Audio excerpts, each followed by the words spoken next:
धाकड़ खबर, बेखौफसमा बेबाक अंदाज। धाकड़ खबर में आपका स्वागत है। मैं आपके साथ हूं अकरम रईस खान। बात आम आदमी की। आप जानते हैं धाकड़ खबर के इस सेगमेंट में हम बात करते हैं उन लोगों की जो अपनी बात आम लोगों तक पहुंचाना चाहते हैं, चाहे उनकी कोई दिक्कतें हो, दुश्वारियां हो, या उन्होंने देश या समाज के लिए कुछ खास किया हो जिसे मैन स्ट्रीम मीडिया जगह नहीं दे रहा हो। आप तो जानते हैं मैन स्ट्रीम मीडिया की क्या हालत हो चुकी है। सिर्फ भोंपूगिरी के अलावा, भजन मंडली के अलावा वो कुछ कर नहीं रहे हैं। तो आज इस क्रम में हमारे साथ गौरव शर्मा जी जुड़ रहे हैं। उन्होंने एक इनिशिएटिव लिया है, एक एनजीओ उन्होंने बनाया है जिसमें वो देश के जो रिटायर्ड हो चुके हमारे फौजी हैं, चाहे वो आर्मी से हैं, चाहे वो नेवी से हैं, चाहे एयरफोर्स से हैं, जहाँ से भी हैं, उनके परिवारों की मदद करते हैं। ऐसे कोरोना लागू हुआ, जब आप जानते हैं लॉकडाउन लागू हुआ, और उसके बाद उनके सामने भी दुश्वारियाँ पैदा हुई हैं। आप जानते हैं बहुत सारी विधवाएँ भी हैं, बहुत सारे बच्चे भी हैं, उनके सरों पर पिता का साया नहीं है। तो ऐसे लोगों की उन्होंने मदद की। तो कई सारे सवाल पैदा होते हैं कि जो उन्होंने एनजीओ बनाया है सपोर्ट आवर हीरोज़, उसका नाम यही क्यों रखा? दूसरा, उन्होंने सेना से जुड़े ही काम करना क्यों पसंद किया? और आखिर उनका ये एनजीओ जो है वो किस तरीके से काम करता है? क्या वो ऐसा कुछ बता सकते हैं जिससे सबक लेके लोग अपने अपने क्षेत्रों में इस तरीके का और बेहतर ढंग से कुछ काम कर सकें, चाहे सेना के लिए करें, चाहे कुछ और तरीके से करें? तो उन्हीं से हम बात करने जा रहे हैं। बहुत शुक्रिया गौरव जी, कैसे हैं आप?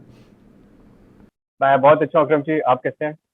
बस बढ़िया है। एक लंबे समय से मैं आपसे बात करना चाह रहा था। पहले तो उसके लिए मैं ऑन कैमरा माफ़ी चाहता हूँ, आपको टाइम नहीं दे पा रहा था। जी नहीं, आपका शो बहुत अच्छा है और काफी लोग देखते हैं, और एंड आई नो आप काफी बिजी रहते हैं। नहीं, बिजी नहीं रहते हैं, सीधा बता देते हैं। उतनी बड़ी दुकान नहीं है ना हमारी कि बड़ा सारा भोंपू मीडिया वाला की तरह मॉल है, तो बहुत सारी चीज़ें हम लोग एकदम कर पाते हैं। बहुत सारी चीज़ों पे सोचते हैं, उतनी मैन पावर की दिक्कत होती है, कई मशीनरी की दिक्कत होती है, उस वजह से नहीं हो पाता। खैर छोड़िए, ये सब चीज़ें लगी रहती हैं। मैं आपसे आना चाहता हूँ नाम पे। सबसे पहले आपने नाम लिया सपोर्ट आवर हीरोज़, ये नाम क्यों चुना? अकरम जी, सपोर्ट अवर हीरोज नाम चुनने का रीजन है सबसे कि हमारे फौजी, चाहे वो सर्विंग हो चाहे रिटायर्ड हो, अपने आप में सक्षम है, उन्हें किसी चीज की कमी नहीं रहती। और जब फौज में होते हैं तो फौज इस तरीके से ट्रेन करती है कि कल वो वृद्ध भी होंगे तो भी अपने साथ साथ शायद दो लोगों की और मदद कर सके। तो कभी कहा जाता है फौजी कभी रिटायर नहीं होता, फौजी कभी बुढ़ा नहीं होता। लेकिन कुछ हालात के चलते कुछ ऐसे हो जाते हैं एक्सेप्शनल, जहां हर जगह होते हैं वैसे कुछ शहीद जवान के परिवार वाले हो सकते हैं, कुछ वृद्ध सैनिक भी हो सकते हैं, कोई युद्ध में कोई दिव्यांग सैनिक हो गया। तो कुछ ऐसे केसेस भी होते हैं जहां हमें लगता है कि हमें सिर्फ उन्हें थोड़ा सा सपोर्ट करने की जरूरत है, सिर्फ उन्हें ये भरोसा दिलाने की जरूरत है कि हम आपके साथ हैं, आप आगे बढ़िए। तो इसलिए हमने वहां से सिर्फ सपोर्ट पकड़ा। और हमारे ऑब्वियसली ये हमारे नहीं, पूरे देश के हीरोज हैं, तो इसलिए हमने सपोर्ट आवर हीरोज वहां से पिक किया। ठीक है, नाम आपने बता दिया, उसके पीछे का आपने उद्देश्य भी बता दिया, लेकिन यहाँ सवाल ये पैदा होता है आपकी मदद की क्या जरूरत है? सरकार तो दुनिया भर की पेंशन और तमाम भत्ते वत्ते देती है। जी, आ, मैं तो एक प्रश्न आपने और पूछा था, उसको और इसको मैं मर्ज करके आपको आंसर देता हूँ। पहला ये कि ये सपोर्टर यूज हमने स्टार्ट क्यों किया, ऐसा रीजन ये क्यों दिमाग में आया। और दूसरा ये जो आपने अभी पूछा कि सरकार पेंशन देती है और भी कई चीजें हैं, तो फिर हमें आने की क्या जरूरत है। पहला सर ये कि मैं एक फौजी का बेटा हूँ। मेरे फादर ने 28 साल सर्विस फौज में की और वो कारगिल की लड़ाई में थे शामिल। तो उन्होंने फौज को जवानी अपने दी, वो जवान हुए तो फौज में गए और बुढ़ापे में रिटायर हुए। मैं उसी बैकग्राउंड में पैदा हुआ, यानी कि मैंने बचपन से वो फौजी बैकग्राउंड देखा है, चाहे मेरी परवरिश वहां पे हो, चाहे मेरी पढ़ाई लिखाई हो, चाहे मेरे दोस्त भी थे वो फौजी के बच्चे थे, हम खेलते भी उन्हीं के बीच में। तो वो खून में कहीं ना कहीं बचपन से ही था कि फौज के प्रति झुकाव और उनके साथ कनेक्शन। तो ये है एक रीजन कि मैंने फौज क्यों पसंद किया, फौज के लिए काम करना पसंद किया, पहला। दूसरा, आपने बोला कि कई स्कीमें हैं तो हमारी जरूरत है। आप सही बोल रहे हैं कि कई स्कीमें हैं, लेकिन एक्चुअली थोड़ी सी ग्राउंड रियलिटी है वो थोड़ी परे है, जो हमें नॉर्मली सिविलियन को लगता है कि ऐसी सारी चीजें होंगी कि फौजी है तो वो रिटायर होके आता है तो पेंशन मिलती होगी, या फिर वो क्या कहते हैं शहीद हो जाता है तो भी उसे कुछ मिलता होगा। लेकिन कई ऐसे अनफोल्ड चैप्टर हैं जिनके बारे में लोगों को नहीं पता।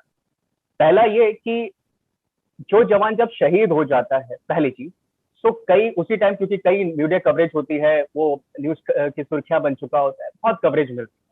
लेकिन अगर हम उसे साल डेढ़ साल बाद उसे मैपिंग करने जाएं तो वाकई में आपको चीजें कुछ और मिलेगी। और मैं एक दो फौजियों का जिक्र एक इंसिडेंट से करना चाहूंगा कि कुछ नेता लोगों ने 1.5 लाख, 2 लाख, 4 लाख, 5 लाख का वहां पे चेक दिया शहीद को, क्योंकि कवरेज मिल रही थी, तो हर नेता की वाहवाही हो जाती है। मैं किसी नेता के खिलाफ और पार्टी के खिलाफ नहीं बोल रहा, मैं आपको एक सिंपल सा इंसिडेंट।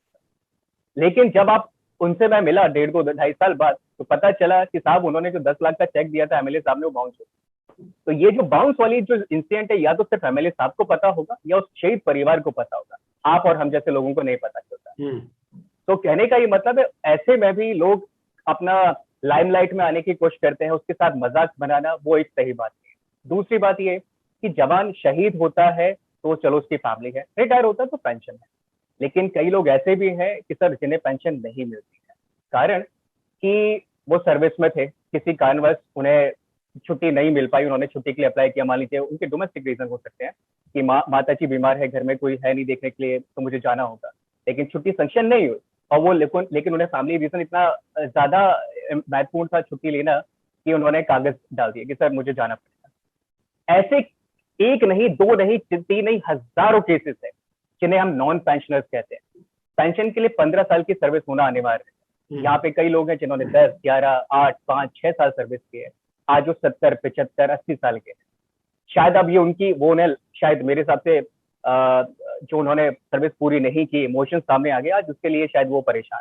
क्योंकि ऐसे नॉन पेंशनर्स के लिए फौज के पास भी बहुत ज्यादा ऑप्शंस नहीं, वन टाइम हेल्प मिल सकती है, उनके जो रेजिमेंटल वेलफेयर फंड होते हैं, लेकिन आप ये बोलो कि उनके लिए जिंदगी भर के लिए कुछ कर दिया जाए तो वो संभव। तो एक रीजन ये है कि नॉन पेंशनर्स अनटच्ड है, जहाँ पे आपको कहीं वो मिलेंगे एनजीओ जो काम करे, लेकिन नॉन पेंशनर्स पे कोई काम नहीं करता। ठीक है, आपने बताया कि नॉन पेंशनर्स पे कोई एनजीओ काम नहीं कर रही है, वैसे बहुत सारी एनजीओ काम करते हुए मिल सकती हैं। आपने कोई डाटा कलेक्ट किया है जिन लोगों के बारे में आप जिक्र कर रहे हैं, मान लीजिए जो एक्सीडेंट के केस हो गए, जो एक्सपायर हो गए हैं, जो नॉन पेंशनर्स हैं, क्या आपने कोई डाटा कलेक्ट किया है, कहाँ पे कितने लोग हैं और आप किस एरिया को अभी छू पा रहे हैं, क्योंकि आप पूरे देश में तो काम कर नहीं पा रहे होंगे? सबसे बड़ी बात ये कि हम डिफरेंट क्यों, मैं आपको बताता हूँ उसी के साथ। ये पहला ये कि हमारे पास डेटा की बात करें तो हम ऐसी जगहों पे काम करना प्रेफर करते हैं जहाँ पे कोई नहीं जाता। सबसे बड़ी प्रॉब्लम हमारी देश की है कि अगर मैं दिल्ली में बैठा हूँ तो मैं आसपास के रीजन में ही काम करना प्रेफर करता हूँ। मैं साउथ में हूँ तो साउथ के आसपास रीजन फिगर आउट करता, क्योंकि हम वहाँ के रहने वाले हैं, वहाँ की भाषा जानते हैं। लेकिन हमारा ये मानना था कि अगर हम दिल्ली में बैठे हैं तो हम पूरे भारत को टच कर सकते हैं, क्योंकि हम हेडक्वार्टर्स में बैठे हैं, हम दिल्ली की, भारत की राजधानी में बैठे हैं। तो हमने लद्दाख से शुरुआत किया, हमने असम को छुआ, हमने नॉर्थ ईस्ट स्टेट्स को छुआ, हमने राजस्थान को छुआ। अभी हम लद्दाख की बात करें तो हम वहां पे गए थे उन नॉन पेंशनर्स के लिए काम करने के लिए जिन्हें किसी भी तरीके का, क्योंकि लॉकडाउन के समय बहुत बुरा हाल था। और ये कैसे स्टार्ट हुआ, मैं आपको एक आइडिया देता हूँ। अभी 2 साल पहले की, अभी लास्ट ईयर की बात है कि नॉन पेंशनर्स को एक पेंशन दे हैं ये लोग, पेनरी ग्रांट। इसका मतलब ये होता है कि वो सिपाही जिसे किसी भी तरीके की पेंशन ना मिलती हो, किसी भी तरीके का सोर्स ऑफ इनकम ना हो, लेकिन उसकी उम्र 65 साल से ऊपर होनी चाहिए, उसे सरकार यानी कि सरकार हर साल 48,000 रुपए देगी, वो की वन टाइम आएगा, यानी कि 4,000 रुपए महीने के हिसाब से। लॉकडाउन के और उनका, लेकिन जैसे हमारी पेंशन और सैलरी का फिक्स होता है कि 28 और 30 तारीख को क्रेडिट होगा, इनका ऐसा कुछ नहीं होता। ये मई में भी आ सकती है, जुलाई में भी आ सकती है, जून में। लॉकडाउन में हालात ये थे कि उनका टाइम जो था फिक्स, वो फिक्स नहीं रहा, और डिले हो गया। अप्रैल का मई से जून, जून से जुलाई, जुलाई से अगस्त। अब ये बताइए जो सर 48,000 में 48,000 के ऊपर निर्भर है, वो घर कैसे चलाएगा? ठीक है। तो हमने सोचा कि ऐसे लोगों के लिए हम प्रोजेक्ट पिट्ठू स्टार्ट करें।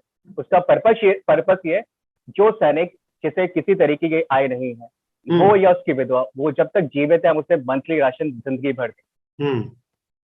और यही चीज को लेके फिर हम लद्दाख गए, और लद्दाख में पता चला कि वहां पे हमें सिर्फ ऐसे लोग नहीं, हमें ऐसे भी थे जो धंधा पानी, बिजनेस को छोटा मोटा स्टार्टअप करना चाहते थे, लेकिन पैसा नहीं है, वहां की लाइफ और डिफिकल्ट है। तो हमने वहां के लिए प्रोजेक्ट सशक्त स्टार्ट किया, जहाँ पे हम ऐसे नॉन पेंशनर, उनकी वाइफ, उनके बच्चों के लिए हम एक जो वो करना चाहते हैं उसके लिए उन्हें एक पैसा अलॉट करेंगे, जिससे कि वो अपनी रोजी रोटी खुद जोड़ सके।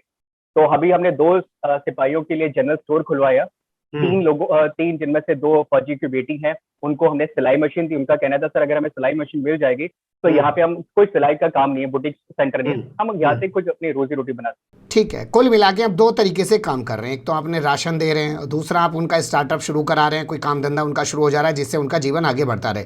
लेकिन भैया इस सब के लिए फंड कहाँ से आता है? अकरम जी, इसके लिए आप जैसे लोग हैं, हम जैसे लोग हैं जो फौजी और फौजियों के लिए प्रति प्यार रखते हैं। तो बेसिकली ये कुछ सिविलियन है जो सैलरीड लोग हैं, नौकरी करते हैं, वहां से हर महीने 1,000-500 जो उनका कंट्रीब्यूशन हो सकता है वो देते हैं। इसके अलावा कुछ एक्स सर्विसमैन भी हैं, फौजी भी हैं जिन्हें पेंशन मिलती है, वो भी हमारे साथ जुड़े हुए हैं, वो भी कंट्रीब्यूट करते हैं। कुछ हमारे साथ सर्विंग भी अभी कनेक्ट हुए हैं, सर्विंग ऑफिसर जो वो भी अपने थोड़ा बहुत जो कंट्रीब्यूशन हो सकता है वो देते हैं। आप इतना अच्छा काम कर रहे हैं और हम देख रहे हैं आजकल मीडिया के अंदर सेना के प्रति पिछले 7 साल से 8 साल से एक अजीब सा जुनून देखा जा रहा है। जैसे सेना का सम्मान सिर्फ स्टूडियो से जुड़ा हुआ, अगर एंकर सेना का सम्मान करेगा और सेना के सम्मान की रक्षा करेगा तो तभी सेना का सम्मान होगा। आपने देखा होगा बहुत सारे तो वर्दी पहन के स्टूडियो में आ जा रहे हैं, बहुत सारे नेता जो लोग हैं वो सेना की वर्दी पहन रहे हैं, हमारे देश के प्रधानमंत्री खुद सेना की वर्दी पहन रहे हैं। तो ऐसे में सवाल ये पैदा होता है, जब मीडिया सेना की चिंता कर रहा है, नेता सेना की चिंता कर रहे हैं, देश के प्रधानमंत्री बाकायदा वर्दी पहन के उनके बीच जा रहे हैं, तो आपको काम करने की जरूरत क्या पेश आई? सरकार क्यों नहीं करती है? सर अकरम जी, ऐसा है कि जो हमारे हमारे देश में एक बहुत बड़ी प्रॉब्लम है और उसी को आप पॉजिटिविटी भी कभी कह सकते हैं। उसका दो रूप है। पहला ये, जब हमारे देश में कभी कुछ स्पेशल डेज होते हैं, 15 अगस्त, 26 जनवरी, सर्जिकल स्ट्राइक हो गया या कोई बड़ा अचीवमेंट, कारगिल विजय दिवस जैसे अभी हाल ही में 26 जुलाई को निकला है, उस समय सब में लोगों में देशभक्ति जाग जाती है। चाहे हमारे नेता हो, चाहे सिविलियन हो, चाहे इनफैक्ट कोई भी बंदा हो सकता है, किसी भी फील्ड का हो सकता है। लेकिन रियलिटी ये नहीं है कि अगर मैं आज वर्दी नहीं पहना हूं तो मैं देश के लिए काम नहीं कर सकता हूँ। दूसरी बात, वर्दी पहनूंगा तो मेरा ज्यादा इम्पैक्ट लोगों के ऊपर पड़ेगा। सर इम्पैक्ट काम से पड़ता है। आज अकरम जी मैं आपको बताऊं, हम लोगों ने 1-2 लोगों से शुरुआत किया था। आज एक उम्मीद है लोगों की नजर में, हमसे सर्विंग लोग भी जुड़ रहे हैं जिनका कहना है कि सर हम आइडेंटिटी रिवील नहीं कर सकते क्योंकि वर्दी पहनी हुई है, बट वो हमसे क्यों जुड़े हैं। और मैं आपको एक सिंपल सा इंसिडेंट देता हूँ। जब हम लद्दाख में काम कर रहे थे, एक सर्विंग कर्नल साहब ने हमें फोन किया, एंड मैं उनका नाम नहीं लेना चाहूंगा। उन्होंने फोन किया, मुझे पता नहीं था ये सर्विंग है। उन्होंने कहा गौरव, और बहुत क्योंकि उन्होंने मुझसे जैसे एक वर्दी वाला आदमी पूछता वैसे पूछा, एक क्वेश्चन मार्क तरीके से कि क्या मैं गौरव शुक्ला से बात कर रहा हूँ। मैंने कहा जी। कहा कि मेरे 2 प्रश्न हैं, मुझे अभी कहीं से पोस्ट मिला है, वो ये कि लद्दाख में आप मदद करना चाहते हैं, तो सबसे पहले ये बताइए आपके पास ये केसेस आते कहां से। दूसरा कि फौज लद्दाख में तो बहुत ज्यादा डिप्लॉय है क्योंकि चाइना बॉर्डर वहां पे है, उनकी मदद हुई कैसे नहीं, मतलब आपके पास कैसे हुआ गए। 2 प्रश्न थे उनके, बहुत जेन्युइन प्रश्न थे। मैंने कहा सर दोनों का आंसर कनेक्टेड है। पहला ये कि जो ये केसेस सर दिए ना, ये कहीं और से नहीं मिले, ये आपके एक्स सर्विसमैन डिपार्टमेंट से मिले, वेलफेयर डिपार्टमेंट से। इट मीन्स ये केसेस उनकी नजर में नीडी है, लेकिन अगर वो मदद कर ही पा रहे होते, उनकी पॉलिसी मदद कर ही सकती थी, तो हमें कभी रेफर करते। एक होता हर चीज का दायरा, दायरे के बाहर आदमी नहीं काम कर सकता। तो जहां दायरे के बाहर काम नहीं कर सकता उसके लिए हम बैठे सर, आप हमें दीजिए जहां हमें मदद कर रहे। तो पहली चीज वो। दूसरी बात ये कि आप वहां तक मदद कैसे पहुंचाएंगे जी। तो मैंने कहा सर आप जी, मैंने ये बोला कि सर हमारी एक चेन है, हमारी लद्दाख से एक से दूसरे सेगमेंट में जुड़ने में समय नहीं लगता है, तो हम उसे पहुंचाएंगे। तो जब मैंने उन्हें आंसर्स दिए, फिर कहा कि आपने जो प्रश्न पूछा कि आप क्यों ये करना चाहते हैं, तो मैंने कहा मैं एक फौजी का बेटा हूँ और मेरा उसके साथ कनेक्शन है।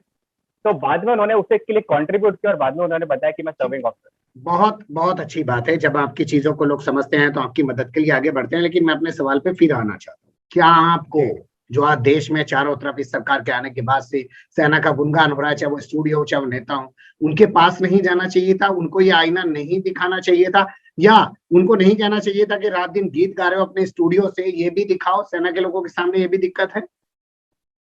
बिल्कुल बिल्कुल सही बात है। मैं इस बात से बिल्कुल सहमत हूँ कि सिर्फ हमें वो हंसते हुए चेहरे नहीं दिखाने चाहिए कि हमने ये कर दिया, हमें वो चेहरे भी दिखाने चाहिए कि जहां हम पहुंचे ही नहीं है, और हाँ जहां हम पहुंचे ही नहीं है उसे हम नजरअंदाज और पीठ दिखा देते हैं कि वो चीज कभी खुली ही नहीं। बट जब ऐसा नहीं, आप आंख खोलेगे तो सवेरा होगा, आंखें बंद करोगे अंधेरा होगा, ऐसा नहीं, आपके हिसाब से दुनिया नहीं चलती है। तो मैं यही कहूंगा कि हंसते हुए चेहरा जो होते हैं दिखाना, वो सिर्फ उनका मास्टर स्टॉक होता है कि हम उनके साथ है जुड़े, बट रियलिटी ये नहीं है सर, रियलिटी बहुत परे है। अगर सब कुछ अच्छा ही होता तो हम यहाँ पे नहीं होते, और शायद हम चर्चा भी इस पर नहीं कर रहे होते। चलिए बहुत शुक्रिया, और जो आपकी कोशिशें हैं वो आगे बढ़ती रहें, और उसमें जो हमारा सहयोग होगा बता दीजिए। बड़ी सारी दुकान तो हमारी है नहीं, फिर हम कहेंगे, लेकिन उसके ज़रिए आपकी चीज़ों को आगे बढ़ाना चाहेंगे ताकि लोग आपके साथ जुड़ें, आपकी बात दूसरों तक जाए, दूसरे लोग उससे कुछ सीखें, और हो सकता है वो भी कुछ ऐसा शुरू करें या आपके साथ ही जुड़ के आगे बढ़ सकते हैं। लेकिन मिला के बात ये है कि जो लोग दिखते हैं ना सामने, जो रात दिन स्टूडियो पे और मंच पे खड़े होकर जो ड्रामा करते दिखते हैं, वो असल में सच में सेना के हितैषी नहीं है। सेना के हितैषी, मैं आपका नाम शुरू में गलत बोल गया, अब यहाँ सुधार कर देता हूँ, गौरव शुक्ला जी जैसे लोग हैं जो आज अपने प्रोफेशन को छोड़कर उन फौजियों के लिए काम कर रहे हैं। वक्त का तकाजा होता है, बहुत सारे सवाल अधूरे रह गए हैं, फिर आपसे जुड़ेंगे। बहुत शुक्रिया।